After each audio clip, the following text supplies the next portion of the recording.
हम पढ़ रहे हैं क्लास 8th में समास कंपाउंड्स। तो देखिए, दो या दो से अधिक शब्दों को मिलाकर एक नया शब्द बनाने की प्रक्रिया को समास कहा जाता है। क्या कहा जाता है? समास कहा जाता है। जैसे कि देखिए यहाँ पर माता और पिता, तो ये क्या हुआ? माता पिता।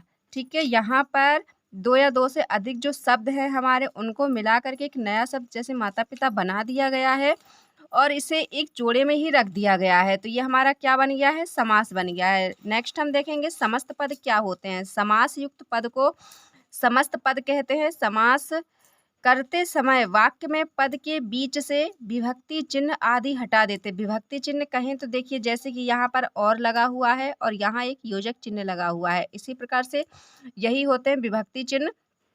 तो पद के बीच से विभक्ति चिन्ह आदि हटा देते हैं। ऐसा समास युक्त पद समस्त पद कहलाता है। क्या कहलाता है? समस्त पद कहलाता है। देखिए, जैसे कि यहाँ पर युद्ध भूमि, तो युद्ध के बीच में यदि हम और शब्द को लगा देते हैं तो ये हमारा क्या हो जाएगा? समास बन जाएगा। लेकिन और शब्द यहाँ से जो, मतलब कि देखिए अभी आपके इसमें कहा भी गया है कि विभक्ति चिन्ह, जो विभक्ति चिन्ह को हटा दे, मतलब इनके बीच का जो शब्द है उसको हटा दिया गया है, तो ये क्या बन गया है? समस्त पद बन गया है। अब हम देखेंगे समास विग्रह क्या होता है।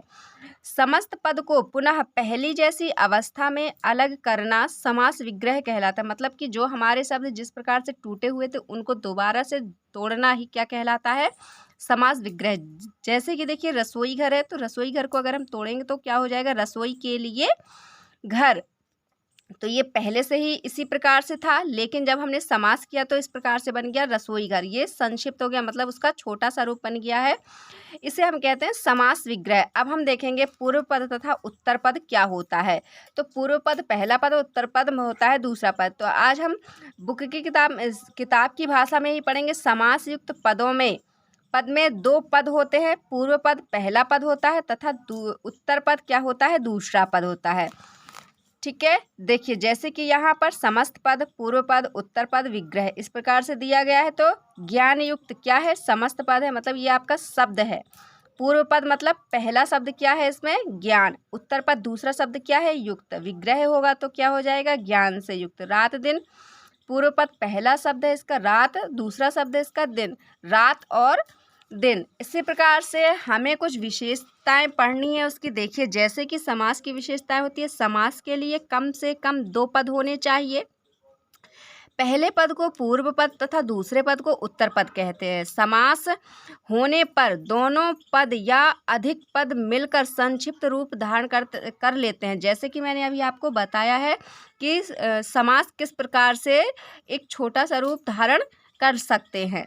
समास प्रक्रिया में बीच की विभक्तियों का लोप हो जाता है। लोप मतलब होता है कि वो लुप्त हो जाते हैं, गायब हो जाते हैं। तो समास प्रक्रिया में जो बीच की विभक्ति होती है वो क्या हो जाती हैं? उसमें लोप हो जाती हैं। तो फ्रेंड्स, आशा करती हूँ कि आपको ये वीडियो अच्छी लगी होगी। मैं नेक्स्ट वीडियो जल्द ही लेकर आऊँगी। तब तक के लिए like and subscribe. So thank you for watching.